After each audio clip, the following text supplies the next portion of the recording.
Hello everyone, no one of consequence here, back again with a new video. This is episode 61 in a series which recounts my ongoing Dungeons & Dragons campaign, which is now in its 10th year. So first, spoiler alert, in this video I will be revealing details found in this adventure module. And as a reminder, this is the current composition of the adventuring party. The change from last episode is now everyone has advanced to 10th level. And that's necessary because in the opening paragraphs of the module, Gygax writes that characters should be 9th or 10th level minimum to adventure in this series. Now, in the last episode, the characters had encountered a Drow priestess of Loth, who introduced herself as Nediline, and she said that she had information that would be of interest to the characters. She invited all the characters to sit down and have some wine, and most of them cautiously accepted. And Varys even lit up some of his elf fruit and offered to share it with her as a gesture of goodwill. There were some important details regarding this meeting that I forgot to include in the last video. Now, first we have to jump all the way back to when the characters were in the Temple of Elemental Evil. You may remember that during that adventure, it was Varys who accidentally freed Loth from her prison, which allowed her to return to the Abyss. By now, and this is, a few months later, the priestesses of Loth knew that their goddess had been freed and that it was Varys who did it. They mistakenly assumed that Varys had done this on purpose and that he was essentially a renegade surface elf. And Nediline even conferred upon Varys the title Liberator of Loth. During this meeting, Nediline mainly spoke only to Varys. Even though he was a surface elf, she naturally thought that he was still superior to the other characters. Now, just to recap, this is a summary of information that the characters learned from Nediline.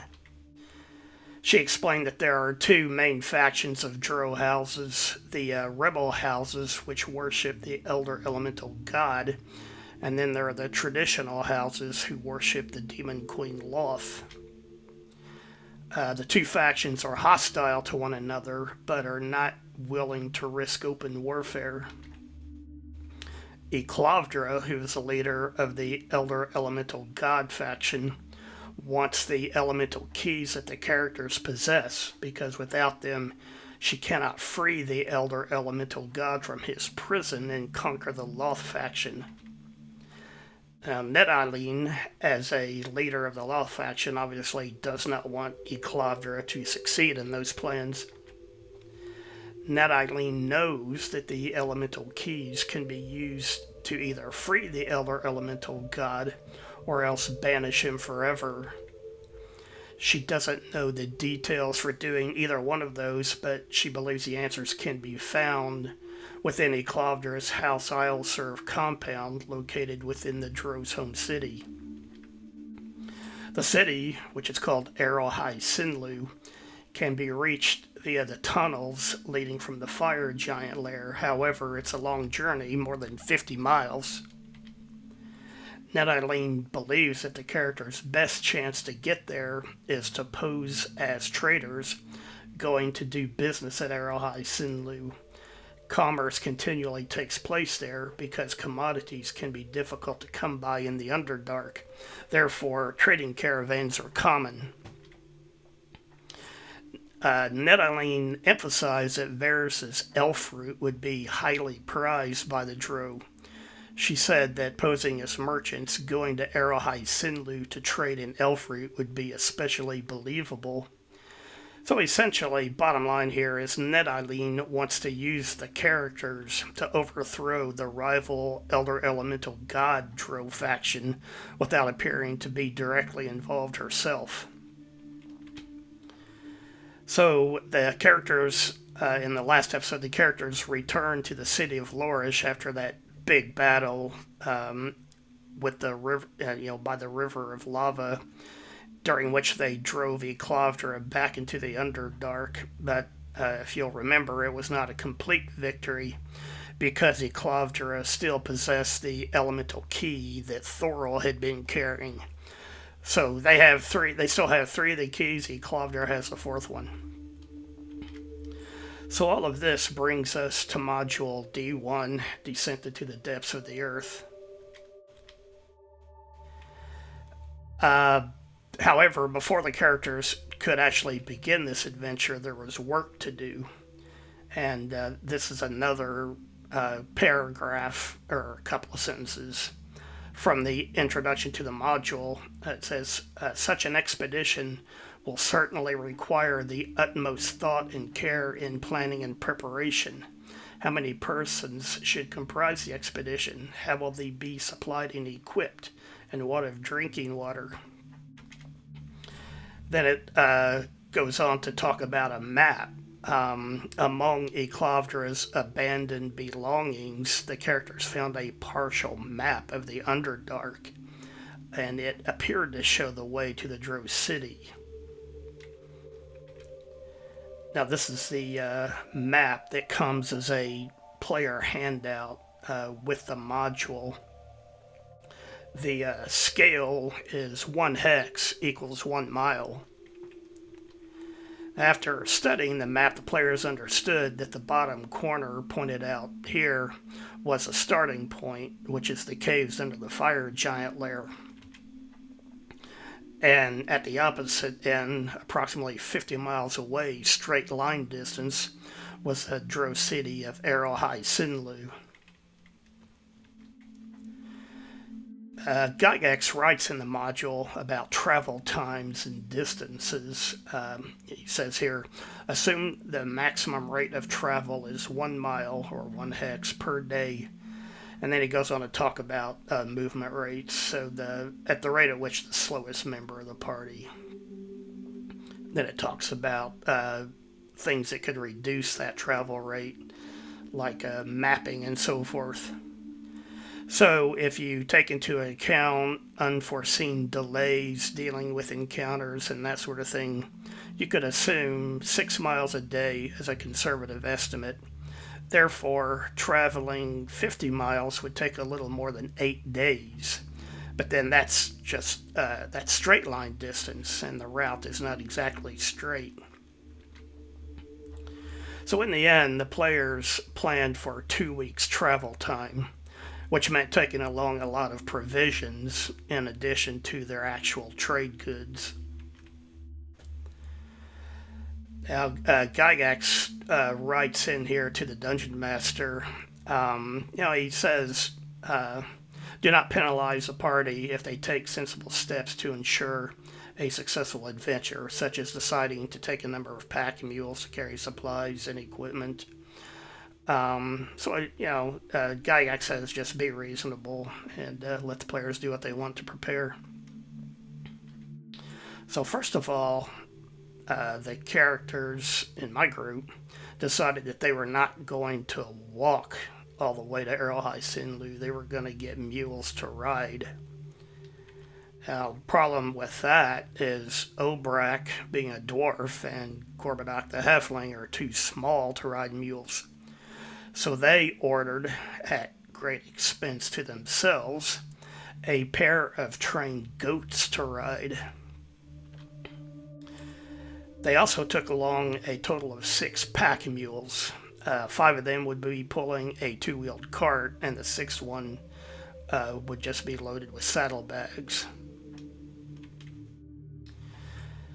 The players, especially Thorol's players, spent a lot of time calculating all the supplies they would need along with its weight. Now here's an example of what was loaded onto just one of the carts. And just let me start by saying in BX, coins are a standardized measurement of weight. So you can see the inventory here. First of all, 2 spare wagon wheels, which again, 120 coins means as a unit of weight. Then all the characters' backpacks. And then you can see listed next is a roundlet of elf root. Now, a roundlet, they research different barrel sizes to pack stuff into, and a roundlet is a particular size of barrel. So they have 1 roundlet of elf root, which would hold 1,152 ounces of elf root, and that would weigh 140 coins. Now, they paid 5,670 gold pieces for that elf root, and then they estimated that when they got to Arahai Sinlu, they could sell it for 10 gold pieces per ounce minimum. And then it goes on to list, they also took some barrels of regular tobacco. There was a chest of exotic spices, which I think they found that in the fire giant lair. And then just various other mundane supplies. But anyway, you can see the level of detail that the players went to in calculating what they were going to take and the weight involved. Now, one question was, how do the players get all that stuff across the river of lava under the fire giant lair? Well, in the module's introduction, Gygax writes that a pair of hoists on either side of the river of lava enables the members of the parties to safely move supplies, equipment, and even mules across the lava river without any difficulties. And this is an illustration from the module which depicts that operation taking place. So here's a screenshot of the characters once they return to the lava river and the tunnels leading into the Underdark and all of their stuff. I did not worry too much about how the characters actually got all this stuff from the city of Lorish to the fire giant lair. I just sort of hand waved them using the magic chain that they got from the hill giant fort to just teleport everything there. The bottom line was I wanted to move on with the actual campaign and not spend a lot of time on things like overland travel, because our game time is already limited enough as it is. Alright, well, that's all I have for now. Thanks for watching. If you enjoyed the video, please hit the like button. As always, leave me a comment. Let me know what you think. If you haven't yet, please subscribe to the channel. If you can, share the video. And anything you can do to help support the channel, I appreciate it. Thanks again. Bye for now. The greatest adventure is what lies